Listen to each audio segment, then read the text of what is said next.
Assalamualaikum warahmatullahi wabarakatuh. Perkenalkan, nama saya Haslian dengan NIM 20240501038089 dari Prodi Manajemen Bisnis Syariah kelas E. Di sini saya akan menjelaskan materi dari kelompok 5, yaitu dengan judul Perencanaan Produk dan Jasa. Nah, yang pertama itu pemilihan barang dan jasa. Dalam manajemen operasi, pemilihan barang dan jasa merupakan tahap penting dalam manajemen operasi karena menentukan jenis produk atau layanan dan yang diproduksi dan diberikan kepada konsumen. Keputusan ini berpengaruh langsung pada yang pertama efisiensi operasi, kedua kepuasan pelanggan, dan ketiga daya saing perusahaan.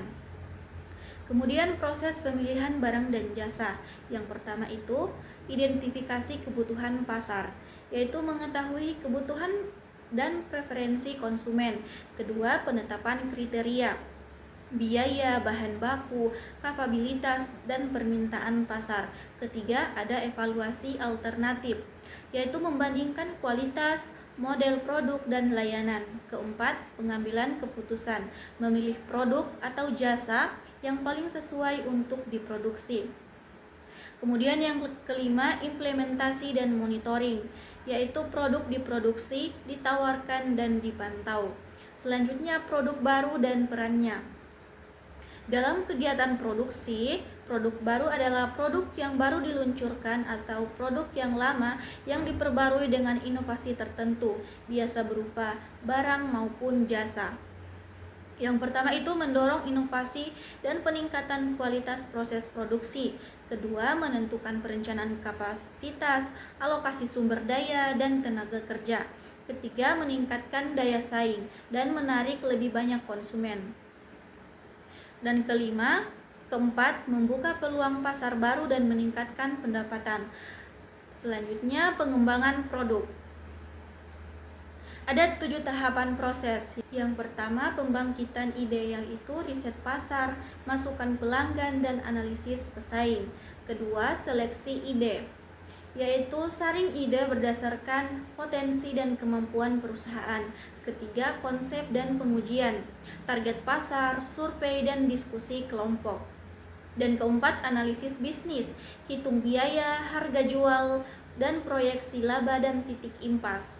Kelima, prototyping, yaitu buat purwarupa atau simulasi produk. Keenam, uji pasar, uji skala terbatas, amati respon pasar. Ketujuh, komersialisasi, yaitu produksi massal dan distribusi ke pasar. Selanjutnya, desain produk. Permasalahan yang sering terjadi dalam desain produk terbagi menjadi 4. Yang pertama, tidak sesuai konsumen. Produk kurang diminati karena tidak sesuai kebutuhan pasar. Kedua, sulit diproduksi.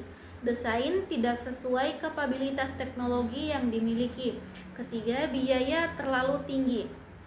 Desain rumit atau bahan mahal membebani biaya produksi. Kemudian, kurang inovasi. Produk sulit bersaing karena tidak ada kebaruan. Materi selanjutnya, kompetisi berdasarkan waktu. Ketika siklus hidup produk memendek, kebutuhan pengembangan yang lebih cepat meningkat, disertai resiko dan pengeluaran yang lebih besar. Nah, strategi menghadapi persaingan waktu terbagi menjadi 2. Yang pertama, joint ventures dan aliansi. Yang pertama, joint ventures, kepemilikan bersama antara dua perusahaan 50/50 atau tidak, untuk membentuk satu kesatuan baru demi mempercepat pengembangan produk. Kemudian yang ketiga itu aliansi, perjanjian kerjasama di mana perusahaan tetap bebas atau independen namun menggunakan kekuatan gabungan untuk mencapai strategi masing-masing. Selanjutnya, mendefinisikan suatu produk. Pendefinisian produk dilakukan melalui gambar teknis yang menunjukkan dimensi, toleransi, bahan, dan komponen akhir. Kemudian masuk dalam Bill of Material atau BOM, dokumen utama untuk produksi. Kemudian dokumen utama untuk produksi, yang pertama itu gambar praktikan, yaitu 3D isometrik yang menunjukkan cara perakitan unit.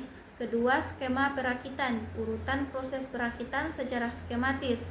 Ketiga, lembar proses, yaitu kegiatan yang diperlukan untuk menghasilkan komponen.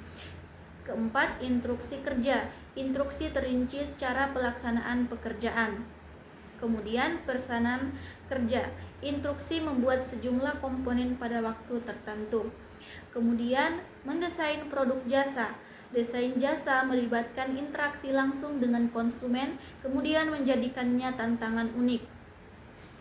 Yang pertama, desain fleksibel, yaitu penyesuaian produk dengan keinginan konsumen dapat dilakukan belakangan. Kedua, modular desain.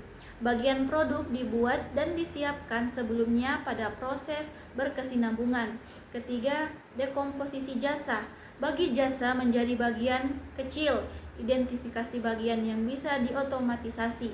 Keempat, moment of truth, yaitu fokus pada titik berkesan yang bisa meningkatkan atau mengurangi harapan konsumen.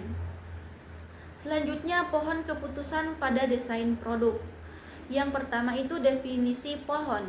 Pohon adalah sebuah tipe graf yang tidak memiliki arah, tidak memiliki cincin, dan tidak memiliki sirkuit. Graf yang memiliki spesifikasi tersebut disebut sebagai pohon. Yang kedua, pohon keputusan. Pohon keputusan adalah grafik diagram alir yang mewakili proses pembuatan sebuah atau rangkaian keputusan dan membantu seseorang mengambil keputusan. Nah, adapun langkahnya terbagi menjadi 5. Yang pertama, langkah menganalisis masalah dengan pohon keputusan. Yang pertama, mendefinisikan masalah.